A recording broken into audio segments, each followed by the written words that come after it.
क्योंकि army chief की extension के हवाले से सुप्रीम कोर्ट ऑफ पाकिस्तान का आज फैसला नहीं आया। आज का सबसे अहम फैसला, जैसे कि हमने ऊपर जिक्र कर रहे थे, तफसील से रहा जनरल परवेज़ मुशर्रफ के हवाले से, जिन पर अब ये ख़तरे की तलवार जो लटक रही थी वो अब कदरे हट गई है कि खुसूसी अदालत उनके हवाले से फ़ैसला देगी। आइन शिकनी, आइन से गद्दारी के हवाले से ये कि बहुत अहम मामला था जो कि आज टल गया है।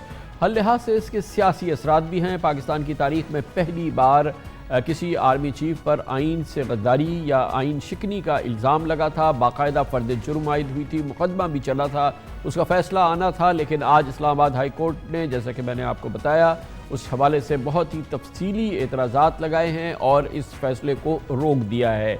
इसके सियासी इम्प्लीकेशंस, इसकी टाइमिंग, इन तमाम मामलात पे जो केस से जुड़े हुए हैं, आज के इस अहम दिन के मौके पर हम बात करेंगे। पाकिस्तान के बहुत ही सीनियर सहाफ़ी, तज़कियाकार, कई किताबों के मुसन्निफ़ हैं, जनाब जाहिद हुसैन हमारे साथ मौजूद हैं। बहुत बहुत शुक्रिया जाहिद हुसैन साहब। क्या हम कह सकते हैं कि जनरल मुशर्रफ के हवाले से जो इतनी तवील अरसे से मामला चल रहा था, उन पर ये आर्टिकल 6 को तोड़ने का इल्ज़ाम, आइन शिकनी का इल्ज़ाम और फिर उसके ज़रिए जो वो फेस कर रहे थे, ये चैप्टर अब मोर और लेस क्लोज हो गया है? देखिए कामरान, इस केस को पूरी तरह कभी चलाया ही नहीं गया है। अगर आप देखें तो पिछले कई सालों से ये चल रहा है, एक दहाई से चल रहा है, लेकिन उसका कोई नतीजा नहीं निकल रहा है। उसकी दो तीन वजूहात भी हैं। आज जो कोर्ट ने जो बात की है उससे एक चीज़ तो जाहिर होती है कि जो ये प्रोसिक्यूशन है, जो कि हुकूमत की एक तर्जमानी करती है, वो तैयार नहीं है इस केस को आगे बढ़ाने के लिए। और फिर उसके बाद जो है फिर अदालत के लिए फिर मुश्किल हो जाती है कि फिर एक अगर प्रोसिक्यूशन फिर ख़ुद पीछे हट जाए तो उस केस को किस तरह से चलाया जा सकता है। तो इसमें तो साफ जाहिर है कि प्रोसिक्यूशन की तरफ से अब इसको परसू नहीं किया जाएगा। फिर मुशर्रफ साहब का भी उसमें आया, तो ये तो मुझे लगता है कि ये कभी भी किसी हतमी नतीजे पे नहीं पहुंचेगी, ये केस कभी भी नहीं पहुंचेगा। उसकी और भी बहुत सारी वजूहात हैं।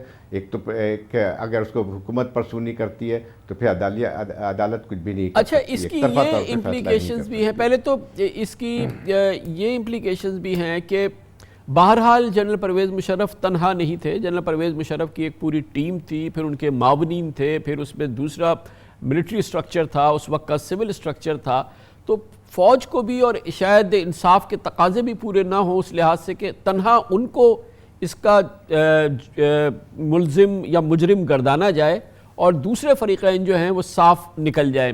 तो इस लिहाज से भी इंसाफ के 100% तकाजे तो पूरे नहीं हुए। देखिए बिल्कुल सही बात है। देखिए जब जिस तरह से केस बनाया इसमें ये तमाम सवालात पहले भी उठते रहे हैं कि क्या, एक तो ये बात आई थी कि मुशर्रफ साहब के जो 1999 का इक़दाम था वो ट्रीजन था, या जो है फिर 2007 के नवंबर में जो इक़दाम था जिसमें इमरजेंसी की थी उसके ऊपर है। तो ये एक बात इबाम मुझसे मौजूद है, क्योंकि 90 जो केस इनके ऊपर बना था पिछली दफ़ा, तो वो उसके हवाले से बना था जो कि 2007 में इन्होंने इमरजेंसी नाफिज की थी। लेकिन असल बात ये आती है कि जब आप 1999 में जो बुनियादी तौर पर जिसको कहते हैं कि ओरिजिनल सिन या जो पहला जो कदम था उसको आप नहीं टच करते हैं और फिर 2007 को सिर्फ टच करते हैं, तो फिर उसमें तो एक कानूनी तौर पे भी बहुत सारे सवालात उभर के आते हैं। तो ये एक बुनियादी चीज़ आती है। दूसरी बात है, देखें, एक जो चाहे उसको मैं उसकी कानूनी लिहाज से बात नहीं कर रहा हूँ, लेकिन एक बात बहुत साफ़ है कि जो है मिलिट्री जो कि एक यहाँ पे मजबूत तरीन इदारा है, वो कभी भी अपने जो former chief of army staff को कभी भी जो है गद्दारी के मुकदमे पे नहीं आने देगी। और ये हमने बहुत पहले भी देखा था और उसकी सामने भी नजर आया। तो जब हुकूमत की हम बात करते हैं कि प्रोसिक्यूशन पीछे हटाए, तो उसकी बुनियादी वजह यही नजर आती है। एक ये भी है कि कोई दूसरे फरीक़ैन भी कोई बहुत ज़्यादा मुस्तैद नहीं थे। यकीनन नवाज शरीफ साहब इसमें बहुत ज़्यादा विगरसली इसको फॉलो करना चाह रहे थे, मगर उनकी पूरी जमात इसको फॉलो नहीं करना चाह रही थी। शहबाज शरीफ साहब बिल्कुल नहीं फॉलो करना चाह रहे थे, चौधरी निसार अली खान बिल्कुल नहीं फॉलो करना चाह रहे थे, उनकी काबिला के बहुत अहम लोग नहीं कर। लेकिन कोई और सियासी जमात के दिल में वो तड़प नहीं थी कि ये एक पहला मौका है कि किसी फ़ौज के साबिक सरबराह पर आर्टिकल 6 तोड़ने का मुकदमा चले और उनको सज़ा हो जाए। किसी की दिलचस्पी नहीं थी सिवाय नवाज शरीफ के। देखिए ये बात बिल्कुल सही है कि इस पे बातें तो बहुत करते रहे, तमाम सियासी पार्टियां भी बात करती रहीं कि जो है उनको जो है वो उनके ऊपर केस भी चलाया जाए। लेकिन एक और सवाल पैदा होता है कि जब इनके अपने सदारत के ओहदे से जब हटे थे ये अगस्त 2008 में, तो 5 साल तक तो क्या कहते हैं वो उस पर कोई मुकदमा नहीं चलाया गया था, जबकि पीपल्स पार्टी की हुकूमत थी। 1 साल तक जो है सदारत से हटने के बाद वो यहीं पे उनका क़याम भी था और आते जाते भी रहे थे। तो वही बात आती है कि फिर सब लोग बात तो करते हैं कि जो इन पे मुकदमा नहीं चलाती है और एक दूसरे पे इल्ज़ामात भी देते हैं, लेकिन सबसे वही आपकी बात बिल्कुल सही है कि क्या उस पर कोई संजीदगी से मुकदमा चलाने के लिए तैयार था? मेरा ख्याल नहीं है। दूसरी बात आपकी बात तो कानूनी तौर पे भी बहुत सारी कॉम्प्लिकेशंस पे मौजूद हैं, आसान नहीं होता है। जब 1999 को एक और बात भी आती है, एक बहुत बड़ा सवाल पैदा होता है कि जब उन्होंने जो है कू के ज़रिए एक हुकूमत को, एक मुंतखब हुकूमत को ख़त्म किया था, तो उसके बाद इंडेमनिटी जो है इसी जो है आपकी बहुत सारी पार्टियाँ उसमें शरीक थीं, 2004 में उसको इंडेमनिटी भी दे दी गई।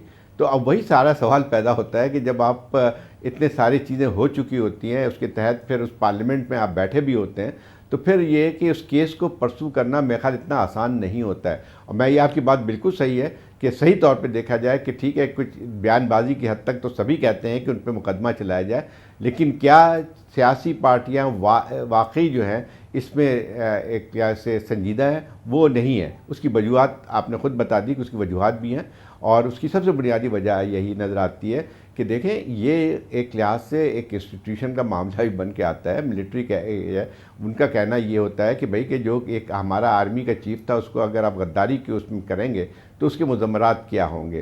तो ये बहुत कॉम्प्लिकेटेड फ़ैसला है, मुकदमा है। और मैं समझता हूँ कि जो हुकूमत इस वक्त जो किया है, उन्होंने तो एक लिहाज से अपने आप को प्रोसिक्यूशन से हटा दिया, उन्होंने तो बल्कि एक लिहाज से दरख्वास्त भी दी थी कि हम तैयार नहीं हैं अभी इस केस को परसू करने के लिए। बहुत शुक्रिया जनाब ज़ाहिद हुसैन हमारे साथ थे।